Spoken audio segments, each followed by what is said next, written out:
जातीय जनगणना, महिला आरक्षण में दलित, पिछड़े व अल्पसंख्यक महिलाओं के आरक्षण व किसान मजदूर बेरोजगारों के मुद्दे को लेकर समाजवादी पार्टी के राष्ट्रीय अध्यक्ष अखिलेश यादव द्वारा 16 नवंबर को लखनऊ समाजवादी पार्टी प्रदेश कार्यालय से प्रारंभ की गई समाजवादी सामाजिक न्याय यात्रा को कस्बा शाहपुर में लेकर पहुंचे नूरपुर से विधायक राम अवतार सैनी का पूर्व चेयरमैन व समाजवादी महिला सभा की जिलाध्यक्ष सुषमा सैनी एवं पूर्व जिला अध्यक्ष बच्ची सैनी के नेतृत्व में स्वागत समारोह आयोजित किया गया, जिसमें पहुंचे विधायक राम अवतार सैनी ने कहा कि एनडीए को पीडीए यानी कि पिछड़ा दलित अल्पसंख्यक वर्ग ही हरा सकता है। उन्होंने कहा है कि निश्चित रूप से जनता उत्साहित है और इस सरकार को उखाड़ फेंकने के लिए तैयार भी है। पिछड़ा, दलित, अल्पसंख्यक प्लस आधी आबादी प्लस आदिवासी प्लस अगड़े, निश्चित रूप से जनता बहुत उत्साहित है और इस सरकार को उखाड़ फेंकने के लिए आमादा है। और उत्तर प्रदेश में अगर कोई एनडीए को हराएगा तो पीडीए ही हराएगा। हम जनता को ये संदेश देना चाहते हैं कि इस समय देश के संसाधन बेचे जा रहे हैं, आपके बच्चों का रोजगार छीना जा रहा है, आपके जो कारोबार थे वो ख़त्म किए जा रहे हैं। इस देश की जो संपत्ति है वो चंद पूंजीपतियों के कब्जे में चली जा रही है। इस देश को बेचने का काम कर रहे हैं।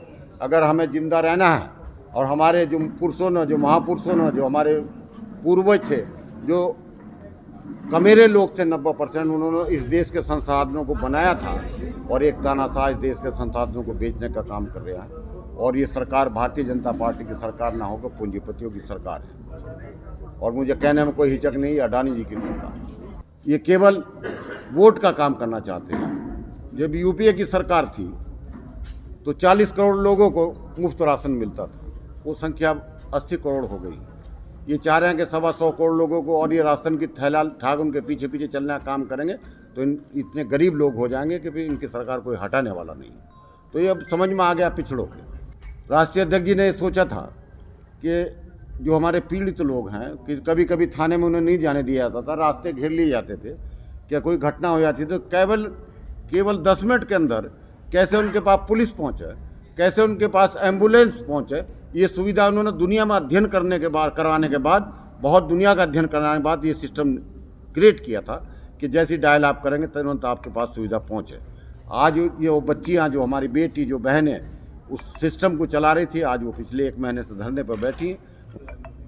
देखिए, मैं आपको बता दूं कि जाति, धर्म और पार्टी को देखकर ये जो लोग घर में आराम से भी बैठे, उनके खिलाफ मुकदमे दर्ज कराने का काम कर रहे हैं।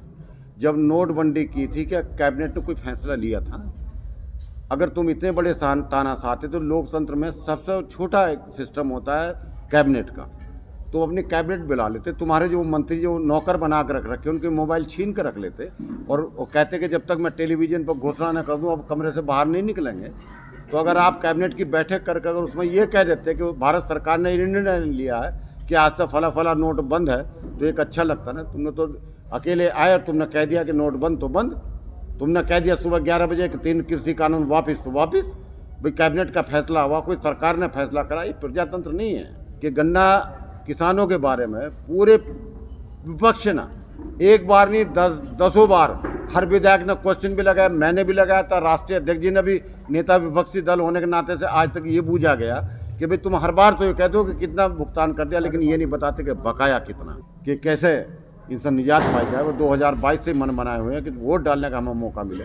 अब 2024 में वोट डालने का मौका मिलेगा ना, उखाड़ फेंकने का काम। कांग्रेस ने ये कह दिया था कि जो गठबंधन हुआ है, जो इंडिया गठबंधन हुआ है, इंडिया गठबंधन उसके लिए हुआ, पार्लियामेंट के चुनाव के लिए हुआ, और हर प्रदेश में कोई ना कोई क्षेत्रीय दल मजबूती के साथ खड़ा है। तो ये राष्ट्रीय जो पार्टी है उनका दायित्व बनता है कि उस प्रदेश में उन क्षेत्रीय दलों को आगे करके इसे उखाड़ने का काम करें।